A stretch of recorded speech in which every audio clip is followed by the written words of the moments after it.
આજે અમારા વિસાવદર વિધાનસભાના ભેસાણ તાલુકો, વિસાવદર તાલુકો, વિસાવદર નગરપાલિકા અને જૂનાગઢ તાલુકાના આગેવાનો તેમજ કાર્યકર્તાઓની સાથે લઈ અને માનનીય મુખ્યમંત્રીશ્રી અને અલગ અલગ વિભાગના મંત્રીશ્રી તેમજ અધિકારીશ્રીને મળવા અમે આવ્યા છે. ફેબ્રુઆરી મહિનામાં ગુજરાતની સરકારનું બજેટ આવવાનું છે અને આ બજેટની અંદર અમારા વિસાવદર વિધાનસભા વિસ્તારના કેટલાક મહત્વના પ્રશ્નોનો સમાવેશ થાય એવી રજૂઆત અને વિનંતી કરવા માટે આજે આવ્યા હતા. આજે અમે કુલ 5 મુદ્દાઓ ઉપર રજૂઆત કરી છે અને મને આશા છે કે સરકાર આ 5 મુદ્દા અથવા 5 પૈકી જેટલા યોગ્ય લાગે એટલા મુદ્દા પર સારું કામ કરશે.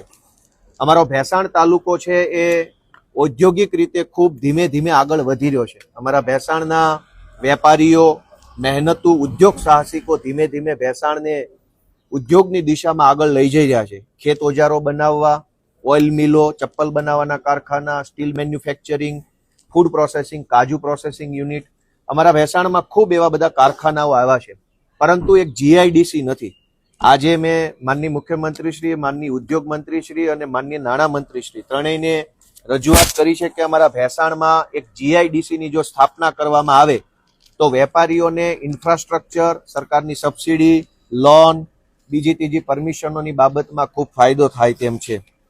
આ સિવાય અમારો વિસાવદર તાલુકો ખૂબ મોટો છે.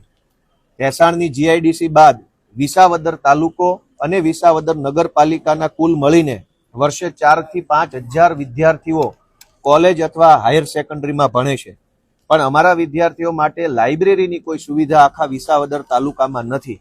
એટલે આજે મેં સરકારને વિનંતી કરી છે કે જે બજેટ આવે છે એમાં અમારા વિસાવદર માટે એક સારી આલિશાન લાઇબ્રેરીની જો મંજૂરી આપવામાં આવે તો અમારા વિસાવદરના વિદ્યાર્થીઓને આગળ વધવામાં ખૂબ મદદરૂપ બની શકે તેમ છે. અમારો જૂનાગઢ જિલ્લો ખેતી અને પશુપાલન આધારિત જિલ્લો છે, કેમ કે મોટાભાગનો વિસ્તાર જંગલ સાથે સંકળાયેલો હોવાથી અમારે ત્યાં ઉદ્યોગો ઓછા છે અથવા મર્યાદિત છે. અમારે ત્યાં મગફળીનું ખૂબ મોટા પાયે વાવેતર થાય છે, ડુંગળીનું વાવેતર થાય છે, રાવણા બને છે, ત્યાં રાવણા પાકે છે, સોયાબીન, તુવેર, અડદ, જામફળ, સીતાફળ, તુવેર, આ બધા જ પાકોનું ખૂબ વિશાળ પ્રમાણમાં ઉત્પાદન અમારા જૂનાગઢ જિલ્લા આખાના ખેડૂતો કરે છે, પરંતુ મૂલ્યવર્ધન કરી શકે, વેલ્યુ એડિશન કરી શકે એવી કોઈ વ્યવસ્થા અમારા જિલ્લામાં નથી. એટલે ખેડૂતોએ પકવેલા પાકનો પૂરો ભાવ મળતો નથી, પરિણામે ખેડૂતોને ખેતી પોસાતી નથી. અમારે ત્યાં કેરી પણ થાય છે, ડુંગળી થાય છે, સોયાબીન, મગફળી બધું જ થાય.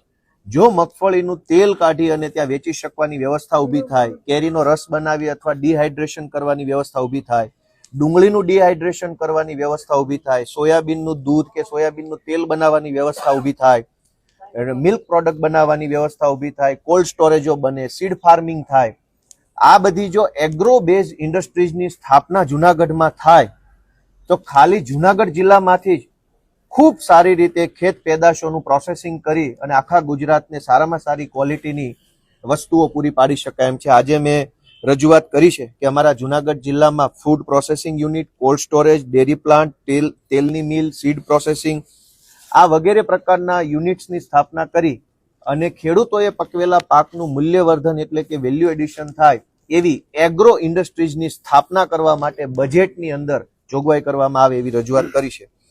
અમારા જૂનાગઢ જિલ્લામાં અને ગીર સોમનાથ જિલ્લામાં અને અમરેલીમાં કેરીનો પાક ખૂબ વિશાળ પ્રમાણમાં થાય છે, પણ આ કેરીના પાકની પાક નુકસાનીમાં સમાવેશ નથી થતો. અન્ય જે જીરાયત પ્રકારના પાક છે એનો પાક નુકસાનીમાં સમાવેશ છે, પણ કેરીનો પાક નુકસાનીમાં સમાવેશ નહીં હોવાના કારણે કેરી પકવતા ખેડૂતોને દર વર્ષે ઘણું નુકસાન થાય છે. ક્યારેક માવઠાના કારણે, ક્યારેક અતિવૃષ્ટિના કારણે ફાલ ખરી જાય, ક્યારેક સોનમાં ખાવે, જીવજંતુ આવી જાય અને કેરીના ફાલને નુકસાન પહોંચાડે છે. આજે મેં રજૂઆત કરી છે કે કેરીના પાકનું પણ પાક નુકસાનીની અંદર સમાવેશ કરી અને જ્યારે જ્યારે કેરીમાં નુકસાની આવે ત્યારે ખેડૂતોને વળતર ચૂકવવાની વ્યવસ્થા થવી જોઈએ. આ સિવાય 5મો પ્રશ્ન જે બહુ ગંભીર પ્રશ્ન છે, આમ તો આખા સૌરાષ્ટ્રનો, જામનગર, દેવભૂમિ, દ્વારકા, રાજકોટ ગ્રામ્ય, જૂનાગઢ, ગીર સોમનાથ અને અમરેલી આટલા જિલ્લાઓનો પ્રશ્ન છે, પરંતુ મેં મારા મત વિસ્તારના ઉદાહરણો લઈ અને માનનીય મંત્રીશ્રીને રજૂઆત કરી છે કે સીમ વિસ્તારમાં જે ખેડૂતો ઘર બનાવીને રહેશે, પોતાના વાડીએ પોતાના ખેતરમાં ઘર બનાવીને રહેશે, એમને 24 કલાક વીજળીનું કનેક્શન આપવામાં આવતું નથી. અનેક ગામડાઓ એવા છે કે જેમાં ગામની બહાર ખેતરોની અંદર મકાન બનાવી 10-10, 20-20, 30-30, 40-40 પરિવારો રહેશે, પરંતુ તે લોકો સીમ વિસ્તારમાં રહે છે એટલે એમને 24 કલાક વીજળીનું કનેક્શન આપવામાં આવતું નથી. એવું કહેવામાં આવે છે કે તમે ગામમાં રહેતા નથી, સીમમાં રહ્યો છો. એટલે ત્યાં ખેતીનું મીટર હોય છે, ખેતીના મીટરમાં 8 કલાક લાઇટ આવે છે અને બાકીના 12 કલાક લાઇટ આવતી નથી. એટલે સીમ વિસ્તારમાં ઘર બનાવીને રહેતા અમારા ખેડૂતો છે એને 24 કલાક વીજળીનું કનેક્શન ખેતરમાં મળે, જ્યાં એને ઘર બનાવ્યું છે ત્યાં, એના માટેની મેં રજૂઆત કરી છે. કુલ આજે 5 મુદ્દાઓની રજૂઆત મેં કરી છે. મારી એવી લાગણી છે કે આ વિસાવદર વિધાનસભાના અતિ મહત્વના 5 પ્રશ્નો બાબતે સરકાર ધ્યાન લઈ આવનારા બજેટમાં અમારા વિસ્તારના ખેડૂતો, ખેતી મજૂરી કરતા લોકો, વેપારીઓ અને વિદ્યાર્થી યુવાનોનું હિત ધ્યાનમાં રાખી બજેટમાં સારી જોગવાઈ કરે એવી આશા વ્યક્ત કરી છે.